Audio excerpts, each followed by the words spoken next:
Assalamualaikum warahmatullahi wabarakatuh. Kami dari kelompok 5 akan mempresentasikan tentang gerak pada tumbuhan. Saya Sania Arnita sebagai pemateri pertama, Yuyun sebagai pemateri kedua, Ruzika sebagai pemateri ketiga, dan Salwa sebagai pemateri keempat. Yang pertama yaitu gerak pada tumbuhan. Salah satu ciri dari makhluk hidup adalah bergerak. Manusia, hewan, dan tumbuhan melakukan pergerakan. Kendati demikian, pergerakan yang dilakukan tumbuhan itu sangat berbeda dengan pergerakan yang dilakukan manusia dan hewan. Jika manusia dan hewan dapat melakukan gerak aktif, yaitu berpindah tempat, lain lagi dengan tumbuhan yang hanya bisa melakukan gerak pasif, yaitu tidak bisa berpindah tempat. Nah, gerak pada tumbuhan sendiri dapat dibedakan menjadi bermacam-macam. Sebelum membahas tentang macam-macam gerak pada tumbuhan dan contohnya, terlebih dahulu mari kita pahami tentang mekanisme gerak yang terjadi pada tumbuhan. Gerakan pada tumbuhan dapat terjadi setelah ia memperoleh rangsangan. Rangsangan tersebut bisa berasal baik dari diri sendiri maupun dari lingkungan luar. Yang dimaksud dengan rangsangan dalam hal ini dapat berupa air, cahaya, gravitasi bumi, zat kimia, dan lain sebagainya. Selanjutnya yaitu macam-macam gerak pada tumbuhan. Adapun berdasarkan asal rangsangan, gerak pada tumbuhan dapat dibedakan menjadi dua, yaitu endonom dan gerak esionom. Yang pertama yaitu gerak endonom atau autonom. Gerak autonom atau endonom adalah gerak yang belum diketahui penyebabnya secara langsung atau pasti. Namun, diperkirakan gerak ini disebabkan oleh rangsangan yang berasal dari dalam tubuh tumbuhan itu sendiri. Gerak autonom adalah gerak yang tidak disebabkan oleh rangsangan dari luar. Contohnya seperti gerak yang diperlihatkan tumbuhan saat tumbuhnya akar, tumbuhnya daun, dan bunga. Macam-macam gerak endonom seperti nutasi dan higroskopis. Nutasi merupakan gerak spontan dari tumbuhan yang tidak disebabkan adanya rangsangan dari luar. Contoh gerak nutasi adalah gerak pertumbuhan daun dan gerak rotasi sitoplasma atau siklosis. Pada sel-sel daun hidrilla, verticillata, gangga yang dapat dideteksi dari gerak sirkulasi klorofil di dalam sel. Kedua yaitu gerak esionom atau etionom. Gerak etionom atau gerak esionom adalah gerak yang dipengaruhi oleh rangsangan dari luar tumbuhan. Salah satu contoh gerak etionom adalah gerak yang dipengaruhi oleh tekanan turgor. Tekanan turgor adalah tekanan air pada dinding sel. Tekanan turgor ini disebabkan oleh masuknya air ke dalam sel, sehingga menimbulkan tekanan pada dinding sel.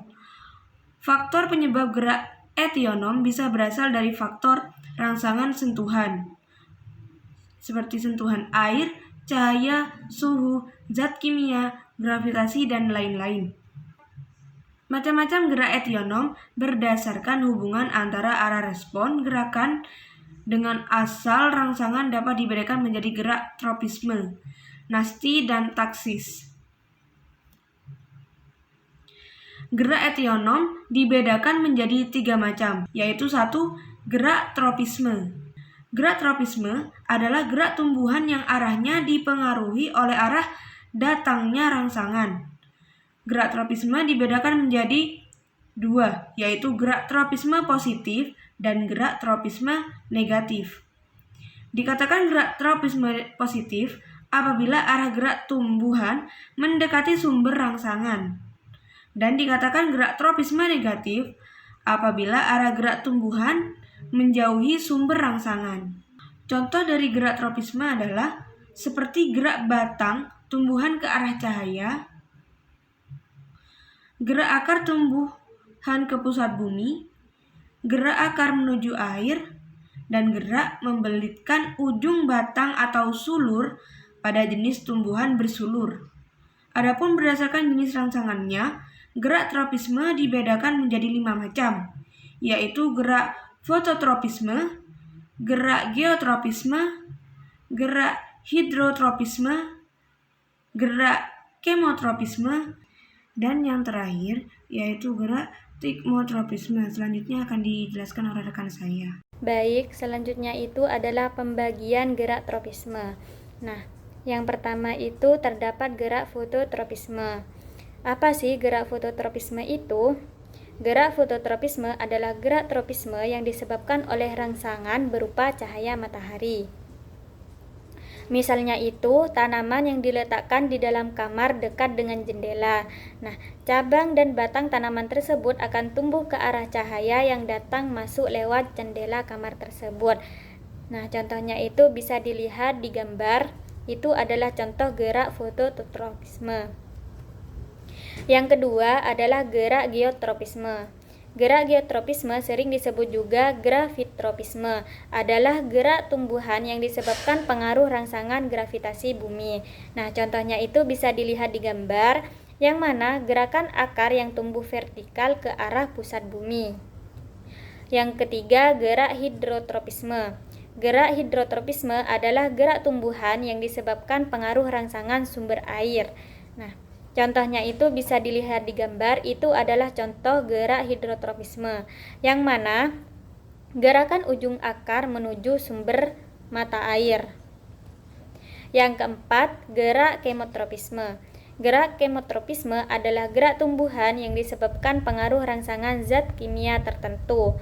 Nah, di gambar itu bisa dilihat itu adalah contoh gerak kemotropisme, yang mana gerakan ujung akar ke arah zat kimia pupuk. Yang kelima adalah gerak tikmotropisme. Gerak tikmotropisme sering disebut juga haptotropisme, yaitu adalah gerak tumbuhan yang disebabkan pengaruh rangsangan sentuhan atau persinggungan.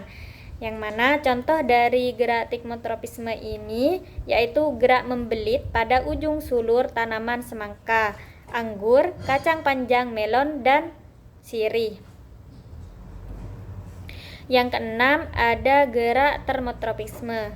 Nah, gerak termotropisme adalah pergerakan tumbuhan tanaman yang dipengaruhi oleh rangsangan berupa panas atau perubahan panas. Nah, salah satu contohnya itu pertumbuhan daun tanaman rhododendron yang dapat menjadi keriting dan menekuk ke arah bawah. Yang terakhir itu gerak gravitropisme. Nah, gerak gravitropisme ini sama dengan gerak geotropisme, yang mana gerak tumbuhan yang disebabkan pengaruh rangsangan gravitasi bumi.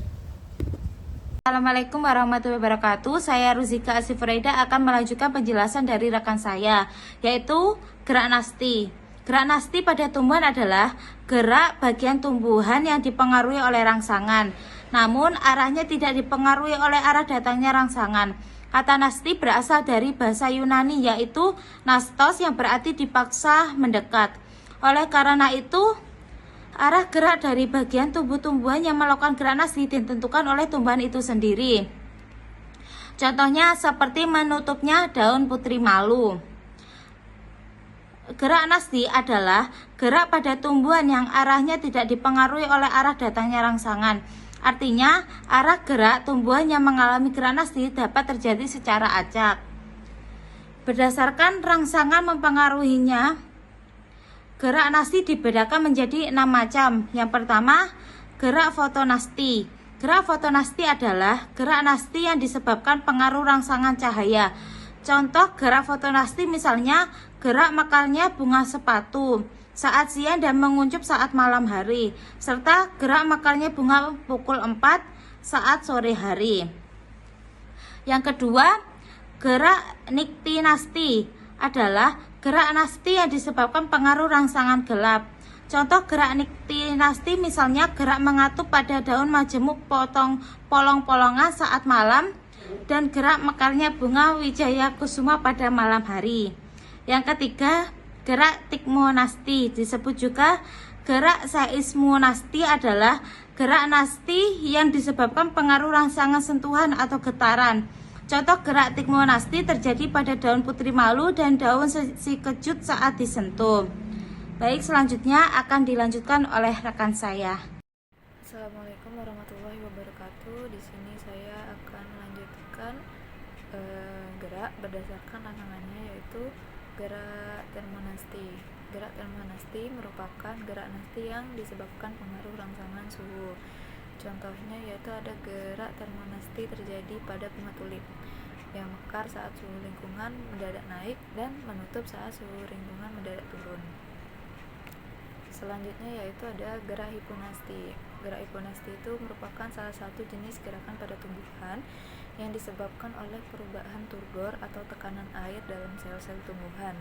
Gerakan ini terjadi karena adanya perbedaan tekanan air antara bagian atas dan bawah organ tumbuhan, seperti daun atau tangkai, yang menyebabkan organ tersebut melengkung atau bergerak.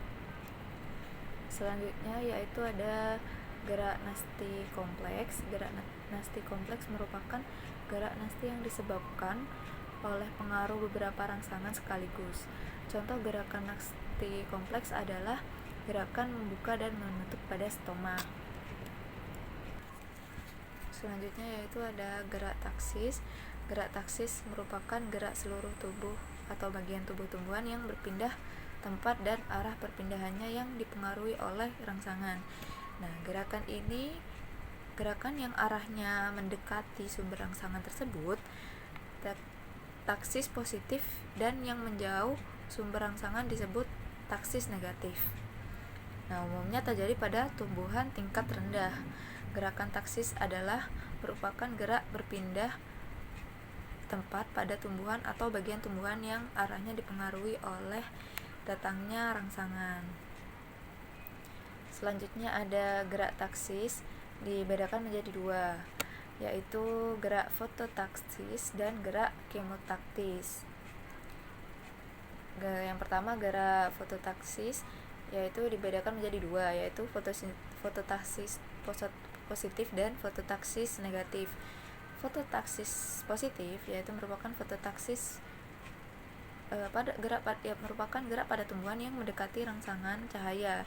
Contohnya yaitu getaran euglena yang mendekati sumber rangsangan cahaya dengan intensitas rendah. Adapun fototaksis negatif adalah gerak pada tumbuhan yang menjauh rangsangan cahaya. Contohnya gerak euglena yang menjauhi sumber cahaya yang intensitasnya tinggi. Selanjutnya yaitu ada gerak kemotaksis.